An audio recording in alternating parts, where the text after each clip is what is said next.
Hello, welcome to The Give Go. I am your co-host Reynoso with my boy Soltero. What's up, guys? How we doing, folks? How we doing? Just got done watching the France versus Netherlands game, the first match of the Euros to end 0-0. Many people are saying in the chat that it was a sleeper of a game, put some people to sleep. And honestly, this performance, this game has some good talking points because the biggest headline right away off the top that I want to ask the people in the chat, I want to do a poll for this right away, is did the Netherlands get robbed? And luckily, we have our rules expert here, Soltero, to discuss the decision made by Anthony Taylor on the field. Rules expert Soltero, what do you think? Did the Netherlands end up getting robbed today against France, or was it the right decision? According to Rule 26, Article 16 in the FIFA handbook. No. But honestly, I mean, it's offside, textbook, right? It just is. Now, personally, I don't like it. Landon Donovan on the Fox commentary said that, you know, the goalkeeper probably wasn't going to get there. So was the defender, or was that Dutch player really messing with the play in that offside position? Ultimately, I say no. I say let the goal stand. But I say zero controversy too, because by the book, it is offside. Yeah. He is right next to the goalkeeper in an offside position. Netherlands didn't get robbed. The soul of football got robbed. That's what it is. That's what people I think that's what got people messed up, like how the poll says right now 70% are saying yes. I think the soul of the game got robbed, but the call itself was not wrong. It was the correct call. It's one of those where, you know, taking context into display, he was never getting to that ball because of a wonderful strike from Xavi Simons. He was going to have his moment, but it got taken away from him. But ultimately, it ends up being a 0-0 result.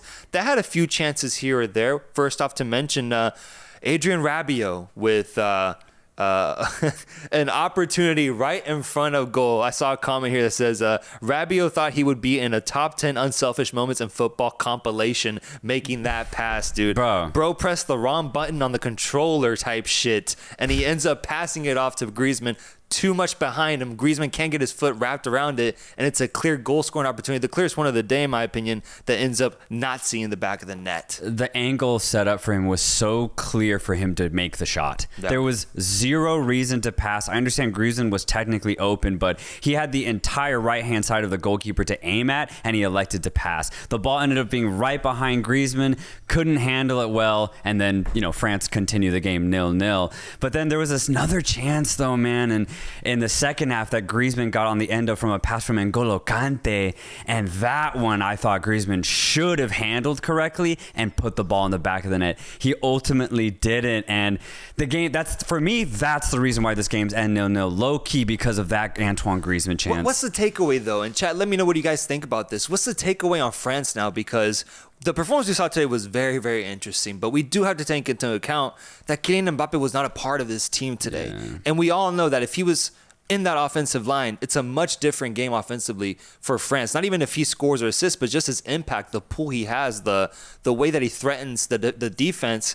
He's just such an impactful player that when he's not on the field, it's clear that they're missing Mbappe. So can we really get a correct reading on this French team with their best player and one of the best players in the world not being on the pitch today? I mean, I think you can still say it's a positive result. They kept the Netherlands at bay. It's 0-0. France are basically through with 4 points. They'll probably beat Poland in their last match day, and maybe Mbappe gets minutes there and maybe hopefully scores a goal for this French team because they desperately need it. But you look at the defense and you also look at N'Golo Kante. They are perfect. They have held both the Netherlands and a really feisty Austrian side to 0 goals. That's elite type of defensive work. So France going forward, sure, maybe they're definitely lacking the offensive department, but I think any team is going to struggle to score against France. Yeah, but it's also surprising to see that France has struggled themselves. No goals from themselves in this tournament. Obviously, they won against Austria, but it was due to an own goal. No goals whatsoever. What's the takeaway there? Has it been the fact that they just have had really good chances, they just kind of haven't been able to put that finishing touch on it? Or is it truly concerning that they haven't scored at this tournament by their own volition? I know the chance creation is fantastic. I mean, remember Mbappe had like a really clear opportunity in that Austria game, and then Griezmann had a very clear opportunity in this match as well, and also Adrien Rabiot in this match. So the chances are right there for France to score. Yes, it's very bizarre that they're not scoring, but it'll come. I mean, these are the top players in the world. They will eventually score. Their chance creation's been good though, and that's where I'm at, because everybody knows my pick for the Euros winner is France, and I'm not going to switch off from that. Regardless of how good Germany and France are looking right now, I'm sticking to my France prediction. Yesterday, you announced that you're leaving the British Army and you're going over to the German Army to join their attack to see how Germany pans out in this tournament. But I'm sticking to France. Guys, let me know what is right now your pick to win the Euros now that we've seen basically the top teams in this tournament play outside of Portugal, I would say. Where is your pick for the Euros title winner? Who's it going to be? Is it going to be Germany? Is it going to be Spain? Is it going to be Portugal? Who do you guys think it will be? I'm still sticking to France, but ultimately, man, ends up being 0-0 here. Not much to get from this game. And as for the Netherlands, what's the take on them? Because they got a tie against one of the best teams in the world, and they almost pulled off the upset here. They almost pulled off the surprise result, getting a Xavi Simons disallowed goal taken away from them. But they were close, man. They were really, really close. Yeah, they were really close. And I thought they had really good moments in this game. The little 1-2s that they combined with in that central portion of the midfield with Memphis Depay, Xavi Simons, Cody Gakpo as well, I thought was great. Honestly, they generated some decent shots on goal. Nothing super dangerous. Frimpong got the start today. I would have liked to see more of him. I think the Netherlands ultimately failed to release him as often as I would have liked to see him get released. So there was some really good things for the Netherlands. I just think they moved the ball.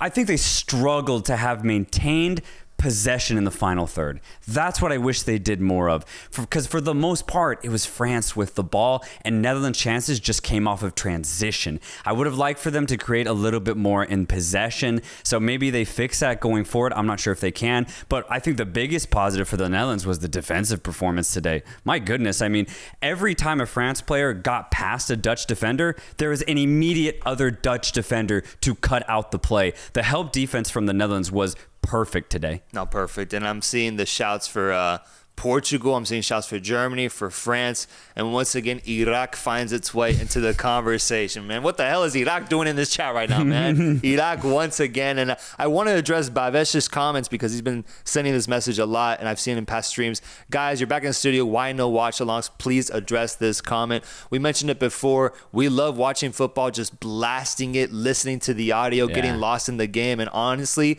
looking at the rules that YouTube has, we can't bypass that unless we do copyright. And so we don't want to get any copyright on our videos, so we can't do that unless we wear headphones. But I'm not trying to wear headphones and watch football. I'll be honest with y'all, man. I'll be honest with you. So we're going to give you post-game live streams nonstop, and that'll have to be what you guys settle for now. But one day we'll figure out watch-alongs. We'll figure it out someday for sure. Next game? Yeah, next game. I mean, both teams are pretty much through, right? Yeah. So they've done the job. I think they just need to fix a couple things. France attacking, and Netherlands maybe just trying to be stronger in possession. I guess the last question I have for the chat is, and we'll do a poll here, do you see the Netherlands as title contenders? I'm curious to know, after the two performances we've seen so far, defeating Poland 2-1 and now tying France 0-0. Let's be honest, is Netherlands up there in that Germany, Spain, maybe even France category? They tie them today, or are they still a tier below that? Where do you guys have Netherlands? Because we've had an interesting performance today. Yeah, what do you think? Because for the Netherlands, I actually could see them making a deep run still. Their defense has looked great in this tournament, and they have looked deadly. Yes, they're not creating the perfect chances like France are, but you don't need to get to the quarterfinals. And this team, I think, has the quality to definitely get to the quarters. And I mean, look, we saw Denmark make to the semis 3 years ago. This team is on par with that Danish team that was there 3 years ago. So I wouldn't be surprised if the Netherlands go to the semis. I wouldn't. Yeah, I'm still sticking to them making it to quarterfinals max personally. I just think their offensive fluidity isn't fully there. And if it wasn't for that Xavi Simons shot today, I don't see how they generate their goals, man. I just don't. Godi Gakpo goes invisible after one half. Xavi Simons is on the ball a lot, but he's not much of a finishing threat. And Memphis Depay, having him up front, I just ultimately don't trust him when you compare him to the top offensive talents that we've seen so far in Germany and Spain. But their defensive midfield can keep them in matches. That's definitely what we're seeing. And they do have the class to match up to anybody in the world. So I do see them performing well in a quarterfinal matchup and making it really tight. But when it comes down to the nitty gritty, I'm out on this Dutch team personally. I'm out on them personally. We have the poll at 60% saying no, 40% saying yes. I can agree with that. I think it's pretty close. I think it's close. I think they're actually one of the better teams here. Now, are they the best? Are they on par with Germany and Spain? Absolutely not. Yeah, for sure. Let's see what else we got. Quick thing on Diego Garcia here saying, you guys always praise European refs. How do you feel about them now? I think this is the right decision. I'm sorry, like, it sucks. I wish FIFA would get rid of that rule specifically. The ref, based off of what he's told to do, made the right decision. Yeah, and it's kind of crazy that was the most controversial decision we've seen so far this entire Euros tournament. Like, outside of this, we really haven't had a decision that takes like 2-3 minutes throughout this entire tournament. True. When you compare it to what we saw in the Copa America yesterday, guys. Come on now, let's be honest, man. Let's be honest, man. Let's be honest. And the Americas, it's going to get crazy for the Copa America with Conmebol and CONCACAF refs. So I think there's a big difference right now that I'm noticing out of the Euros. And, Anthony Taylor, he's English, So if you want to harp on anything, it's maybe the fact that he's a Premier League ref. Maybe you can have that. You can have that for sure.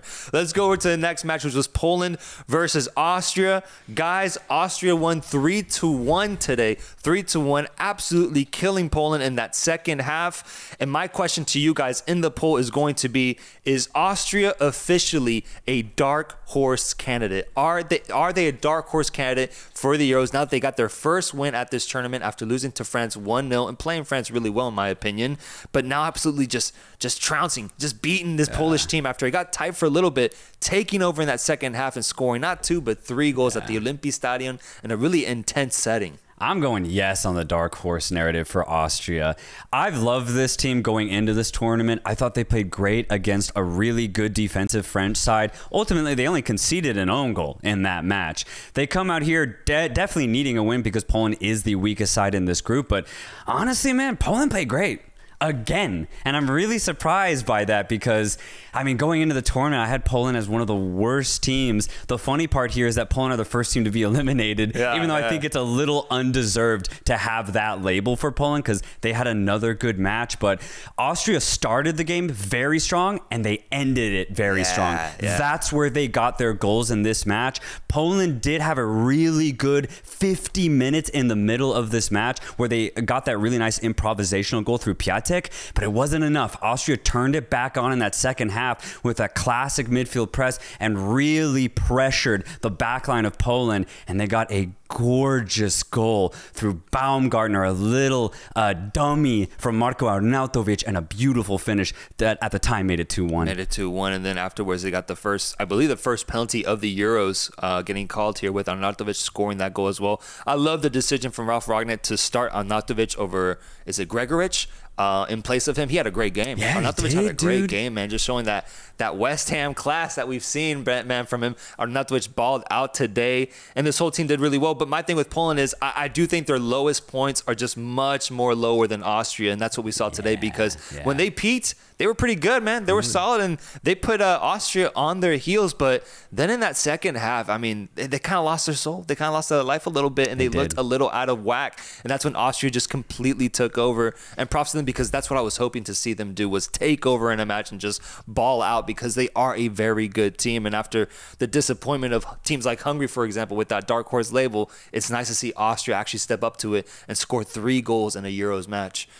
The chat, what do we have? We have 71% saying Austria is officially a dark horse candidate. I completely agree with you guys. Austria is a dark horse candidate. I'm interested to see how they perform against the Netherlands in that third match now because they're still looking to kind of secure either third or second place now that the Netherlands tied, so they're on 4 points. They can get second place if they want and secure second place, bro. Yeah, I actually have them pulling it off against the Netherlands. I think that'll be a great test. They get a win there, then I think the sky's the limit for Austria, and they can do anything in a knockout game. It's going to get crazier for Austria, but but the way that they play, the way that they're so dynamic when they win the ball and go in transition, it's so fun to watch, man. They've had two really entertaining matches, and I want to talk about Arnautovic one more time because, dude, I love this guy. I really do. You know, he doesn't have the craziest stats. He never has throughout his entire career, but ever since he was at Stoke City, I've just always loved the way that this man specifically plays football. And honestly, there really aren't players like him. Truly, he's like a player from a different era, and he's still managed to play in the modern era today. And I think the fact that Rangnick chose to start him in this match shows you his class, shows you his IQ, because he just made his 114th appearance today for the Austrian national team, the most all time for this team. Wow. And I think, again, it really shows how important and how good Arnautovic has been his entire career. Dude, that's awesome. That's amazing. Awesome. That's amazing, dude. What a baller. People have compared him to Zlatan Ibrahimovic at his absolute peak, because he kind of embodies that type of player. He has really good hold up play. Yeah. He's tall. He can take over, and he's a really good offensive force, and he can finish too. At his best, he was a great player to watch, man. A great player to watch. I'm seeing a lot of chats here that have the word Mexico in them. We're not here to talk Mexico, bro. Not yet, man. That's tomorrow. Not yet. Mexico tomorrow in the Copa America. That's coming soon. Yes, Austria are dark horses, but Iraq are favorites. This Iraq narrative is getting crazy. It's getting crazy, man. Should there be a Euro Cup winner versus Copa America winner game? That'd be awesome. Bro, if I could get that just a week after the games, that'd be awesome. Don't they do that? The finalissima. They do, but that's like a year later, right? We're talking immediately after. I meant like immediately after. That would be fun. That'd be dope. Like just a consolation type of game, a week after, just while the guys are already together. Put them up against each other and see what happens. Let's look at some super chats. We got a few super chats from the folks listening to the Give and Go. We have Adan Guzman Valdez.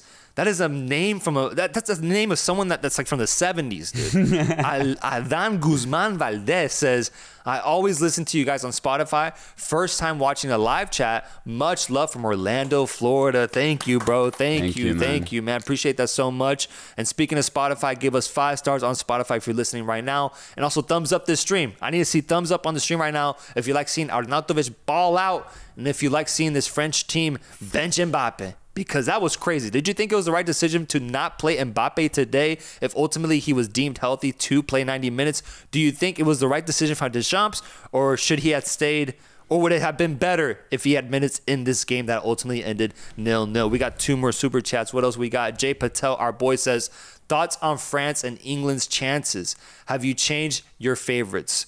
I said early in the stream, maybe you missed it, I said I'm sticking to my France prediction, although I acknowledge that Spain and Germany have been absolutely incredible. And Soltero yesterday announced his change in allegiance as he has left the English party and has gone over to join the Germans. Yeah, and my whole take, to sum it up, England can still go all the way to the final, right? Their base level quality is higher than most teams here. Won't be surprised if they get there, even though they've been very poor these first 2 opening matches, but just the way Germany and Spain are playing, they look like the clear favorites. Unfortunately, they're going to meet in the quarters, so only one will go through. If that happens, I say Germany, and if that happens, I say Germany go all the way. Yeah. Ghostface Quan, what a name, says, the most disappointing thing about Austria doing so well is they don't have David Alaba. Such a shame he isn't part of the best Austrian team he would have been a part of if healthy. I said this in the previews. I completely agree with you, Ghostface.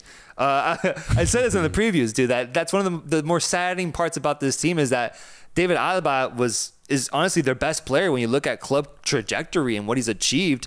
And he won't be able to be a part of the best Austrian team that we've seen, at least in the modern era of football, because of injury. Yeah, the story of it sucks. The football of it, not necessarily because he hasn't really played that much over the last 2 years. But, yeah, I mean, he is the reason why Austria were even decent 10 years ago. So he was there in the thick of it when the rest of the Austrian squad wasn't good. And, you know, that's why I'm glad he's here on the bench enjoying these beautiful moments with Austria. I mean, dude, when Baumgartner scored his goal and the way he immediately ran to Coach Ragnar and everyone huddled around the coach after and just celebrated with him is beautiful. It really shows the unity of this Austrian side. And it's why I think they're the clear dark horses. They have so much chemistry together. Yeah, I just love the setting of today, man. That game looks so dope at the Olympiastadion, one of my favorite stadiums in the world, and it got sold out, bro. Like, it was full to a brim with Austrians and Polish folks just taking over and showing their love for their team. It was a great game, but it's time we move on to the last game of the day, Slovakia versus Ukraine. If we got any Ukrainians in the chat, show yourself right now. Show yourself right now, because I need to talk to y'all. I need to talk to any Ukrainians in the chat. And if you're not Ukrainian, then if you're a Ukrainian fan at the very least, if you appreciate what they did today, let me know in the chat, because Ukraine pulled off a comeback against Slovakia after being down 1-0, coming back from this game and getting a 2-1 result. Ukraine gets 3 points and stays in this tournament. Dude, 2 huge goals for Ukraine in the second half, man. One through Shaparenko. The ball comes across the box and he hits it first time beautifully, just puts a little curl on it to equalize the match. But then that second goal, man, Yaremchuk, ball over the top from Shaparenko, by the way, and the touch that he gets off of that long ball, and then the second touch to put it past the keeper, a perfect game winner for Ukraine. Thoroughly deserved, but I will say, I think Slovakia kind of lost it at the end. You think they choked it? I think they choked it a bit, yeah. They had dominated large portions of this game. They were physically better than Ukraine. They had done the job. Like, they were up 1-0. And all they really needed to do was hold on to the draw too, because 4 points is enough. To concede that second goal, especially since it was just a simple long ball over the top, is very disappointing for Slovakia. Yeah, and I thought before that first goal came for Ukraine, I was looking at this Ukrainian team like, how are they going to generate a goal, man? Because up to that point, Slovakia was doing really good shutting them down, but just the offensive identity for Ukraine, like, I feel like they don't know how they are meant to score in games. Like, is it through Mudryk just going crazy on the sidelines and trying to generate an opportunity? So far, that hasn't really been successful. Is it feeding the ball up to Dovbyk? I don't think it is, because he got subbed off in this game. What's the decision? What's the best solution to get a goal if you're Ukraine? Well, we finally got it today, but it actually came, I think, at Slovakia's defense getting a little lazy. Bro, Zinchenko found a wide open, I don't know who scored that first goal, but he found him wide open in the penalty area, basically the penalty dot, and he just scored a nice little finish. It was a really good goal, and shout out to Ukraine for that and for taking advantage of it. But I thought it was just really surprising how all of a sudden Slovakia switched off. And then for that second goal as well, just a floated ball over the top. Nice touch, beautiful finish. Great quality and technique on it, but still, to get beat like that, it kind of surprised me a little bit, knowing how Slovakia had played that first game against Belgium and the first half against Ukraine. That's what I'm saying, man. They had worked so hard in, obviously, that Belgium game, but even today for 70 minutes, and then the last 20 minutes, they just completely let go. They honestly looked like they got tired, and maybe that is because of that Belgium game. They may have given everything that they could have, but yeah, I just think it's disappointing. They had it. They were about to qualify, and now they have a really tough game waiting for them in that last match. So I think Slovakia missed a really good opportunity today. But for Ukraine, this is huge. They stole this essentially. They now gathered 3 points from this, and it was not looking like it was going to happen for Ukraine. Dude, it didn't. It really didn't up until like the 60th minute, and then they just flipped it completely, and they end up winning 2-1. They look so happy at the end of it. Like, they really look relieved. I think it was a good moment for Ukraine, but for Slovakia, I think it does put. I think for me, it does put this idea of them potentially being dark horses in this tournament. Oh yeah, because that was starting to build. That was starting to gain momentum. It was the idea of Slovakia as dark horses, and I just didn't really see it. I understand they got a good result against Belgium, but they barely generated any offensive opportunities against Belgium. Right. If anything, they just pounced on a really big mistake from Lukaku, who gave the ball away.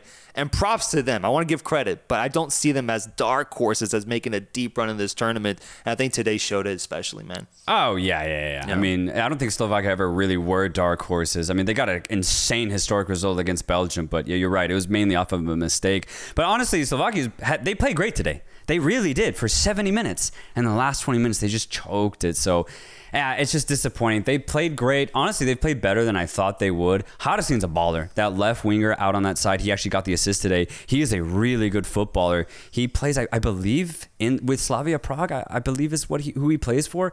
But yeah, I could see him making a bigger move over the summer. He's a good player. Yeah. Guys, what did you think about this match? Because we're about to get into awards for the day. What did you think about this match? Final thoughts. Give us a thumbs up on the stream. The awards are coming daily. Awards are coming. But first, I got to look at a super chat that we got down below from my boy, Hus Jaber. Hus Jaber says, here we go. Here we go. Poland will disappoint you more than a brown kid telling his parents he doesn't want to be a doctor / engineer / lawyer. That's facts. That's facts, That's man. facts, It's man. so That's tough. Poland, bro. And I know that there's Poland people in the chat right now. I'm sure you guys would agree, because Polish football always disappoints in major tournaments, man. At least from what I've seen, like the last 10, 12 years, man. It just sucks, though, because they actually played great in this tournament. This is the best I've ever seen Poland perform, ever. And unfortunately, they were put in one of the most difficult groups. I mean, Netherlands, France, and dark horses Austria. Yeah. They were probably put in the actually hardest group at this tournament. It's not on Poland. They showed out, and the Polish fans showed out today too. My goodness, were they loud. And I'm glad that they had a really good moment in this match. And honestly, even against the Netherlands, they had a really good moment too. So they've at least entertained their people. So I think that's what's most important here. They were never going to get out of this group. Yeah, I agree. I agree. It's crazy. They're the first team to get eliminated out of the Euros. Is Poland. That's so fitting. Yeah, so fitting for the Polish narrative. Guys, it's time to do awards. What is your goal of the day? Goal of the day. We had a Yaremchuk beauty today. If you're looking for technique in class, we had Austria getting 3 goals on Poland. We had Poland even getting a goal as well. And then we had donuts, zeros in the France-Netherlands match. What goal ends up being the best goal of the day? Baumgartner had a nice goal, nice little dummy in the process there. Trauner scoring a beautiful header for Austria. A good header. Off the game. My pick is going to be Yaremchuk's. I'm going to go Yaremchuk. Yeah. What you going with? I'm going Baumgartner. I just love the fluidity of that goal itself. It was also a brilliant pass from Alexander Prost, the current Sturm Graz champion. So the finish was excellent as well. Definitely going Baumgartner's goal. Yeah, I think the favorite in the chat is Xavi Simon's goal. The ghost goal. The ghost goal. Honestly, might have to give it to him because, bro, that was a banger of a finish. Yeah. Absolutely caught it. Next award is Performance of the Day. Who was the best player today? Who gets the Performance of the Day award? With 3 different matches happening here, I think this one's interesting. I thought Arnautovic was awesome today, and you mentioned that the Slovakian you mentioned was really cool too. I mean, who's the best performer of the day? Shaparenko? Is it Xavi Simons as well? Is it Gakpo? Is it Virgil van Dijk? Yaremchuk? Honestly, you could say any of the defenders of Netherlands or France. You could say any of those center backs. You could say Shaparenko since he had a goal and an assist. So statistically, it'll probably be Shaparenko. I don't know. I just don't think there was a huge standout. I mean, we had a 0-0 today. Slovakia would have probably had it through Hadaslin, but they lost the game at the end. Yeah. So I don't know. I'll say either Shaparenko or you name any center back in the Netherlands-France game. For me, it's got to be an Austrian. They got 3 goals today. So any Austrian. I'm seeing Lamer getting some shouts. I'm just going to go Arnautovic. I loved his performance today. I'm going to go Arnautovic. Chat is saying Virgil van Dijk, Kante. Yeah. It's kind of all over the place. It's kind of all over the place today. And lastly, what's the game of the day? What's the game of the day? Is it France tying the Netherlands? We were hoping that this game would be much more back and forth and it would have more goals in it, but it ends up being 0-0. Poland-Austria had a beautiful setting, and Austria just going off in front of so many fans. And then Ukraine was an awesome comeback, coming back from down 1-0 and getting their first victory at the Euros. Who's the game of the day going to? For me, easily Austria-Poland. The ebb and flow of this match was so fun to watch. It started with Austria going off hot, then Poland took over and played really good football, and then Austria took over and scored 2 very good goals. I just love the flow of this game. It was almost like a chess match, but it was end-to-end at times as well. Easily Poland-Austria game of the day. Chat's going Austria-Poland, and Elizabeth is saying, sleep, guys, please. We need to sleep. We need to get our sleep with the monkey emoji like this. I'm not sleeping, unfortunately. I have another late day. OFCs tonight, 11 a.m. or 11 p.m. and then 2 a.m. are the kickoffs for tonight. And then there's an 8 a.m. match for Euros. And then there's Copa tomorrow night as well. Yeah. You've been downing those monsters, man. I've been zero sleep, them, bro. I mean, Diego Garcia is, what is the sleeping schedule looking like, boys? Just look at us right now. You'll know, man. You'll know. I've been getting like 6 hours.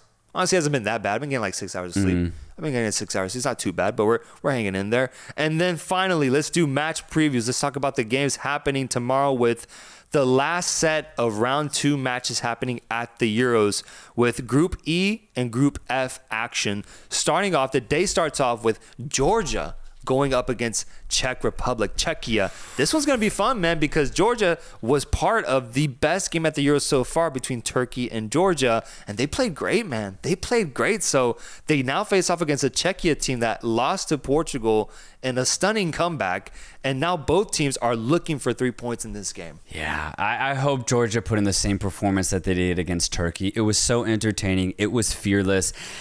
I just hope that they don't miss chances in this match. As in the chances that they craft, I hope they put them away, man. I don't want heartbreak here for Georgians, man. I really don't. I love the way that they play. They have some really fun players. Their commitment in the midfield is fantastic to watch. They have a great goalkeeper in Mamardashvili. This is a really fun team, but I'm just a little scared they might not finish some very clear chances. It took Portugal a lot to break Czechia, man. It did. Took them a lot. That's the thing. I don't know if Georgia can do the same thing. I know they will pour their heart into this match, but I'm just excited to see them go all out. That's my thing, because with Georgia, I'm not really worried about how they're going to approach the game. I know they're going to give it their all, and they're going to try their best. So I'm going to be rooting for Georgia. But in terms of predictions, man, I mean, a draw maybe. Might end up getting a draw here. I'd be cool with a draw. I hope, honestly, that's the result. I just don't know if Georgia can hold on a lead against Czechia. Because Czechia are tough. They're tough opponents. Yeah. So I could see a draw. I could see either team winning. I don't know what's going to happen, but this is going to be really fun to watch. Czech Republic at 41% winning this matchup, says the chat. Georgia at 38%. Then the draw at 20%. Okay, interesting. Like just a slight favoritism towards Czech Republic. It's going to be really, really close. The next match is going to be a banger. Turkey going up against Portugal. Turkey trying to build up that dark horse narrative that people are hinting at after beating Georgia and having Arda Güler's golazo be one of the best tournaments of this, be one of the best goals of this tournament. And Portugal, a team that I already announced I'm officially out on based off the performance I saw in those 90 minutes against Czechia Republic. Can they prove that that was just a fluke, that that was just rust, and that they can actually, and that they're actually here to ball out and take over this tournament? This is the time to do it against Turkey. This is the time. Portugal, I mean, they did ultimately win that match. So Portugal are coming off of a win. Yes, it wasn't necessarily inspiring, but I think they can change things around. I'm not out on this Portuguese side yet. Okay. I always give teams 2 chances at a tournament. So this is their second chance. As for Turkey, obviously they had a really good game, but, you know, let's also be honest, it was against a very open Georgia. So I think we have to lessen the Turkey hype unless they pass this Portuguese test. Lessen the Turkey hype. That's a crazy sentence.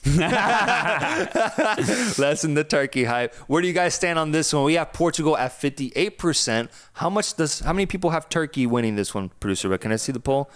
Turkey 29%, draw at 13%, and I'm seeing a lot of shouts for Turkey in the chat. I do think they're one of the more likable teams in this tournament because of that first performance they had against Georgia. I want to see if they can replicate that, though. I want to see if they can take it to Portugal and get a result. It would say a lot about Turkey and the potential title chances and dark horse chances as well. Finally, the last game of the day is Belgium facing off against Romania. The final game of the day, Belgium versus Romania. Romania currently topping the group with 3 points, and Belgium in 4th with 0, man. Who would have thought? Huge game.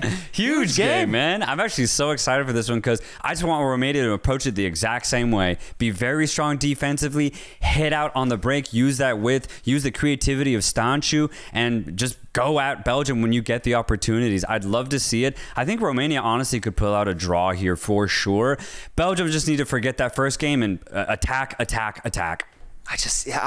I need more. I need like more data on this Romanian team. I need more data. That's my thing. Like Ukraine, looking back, did not show up like to their game against Romania at all whatsoever. Like, if anything, Ukraine have finally arrived to the Euros in that second half against Slovakia. Before that, I don't know who they were, bro. I don't know who they were. And so I just want to get more info on Romania and what they can actually do. The thing is, I'll get that answer against a Belgium team that has to get a result. Have to. Otherwise, us and the media is going to go berserks on these dudes, bro. It's going to be like unlike anything else, man, if Belgium disappoints once again after losing to Slovakia. If they lose to Romania, bro. That'd be nuts, man. That'd be crazy. Man. Even a draw is actually a really poor result for Belgium. Having 1 point after 2 matches for Belgium, a top 5, quotation marks over that side in the world, that's nuts. Yeah. It'd be a massive upset if Romania get anything from this. Promise me you'll grill him. You'll grill Belgium.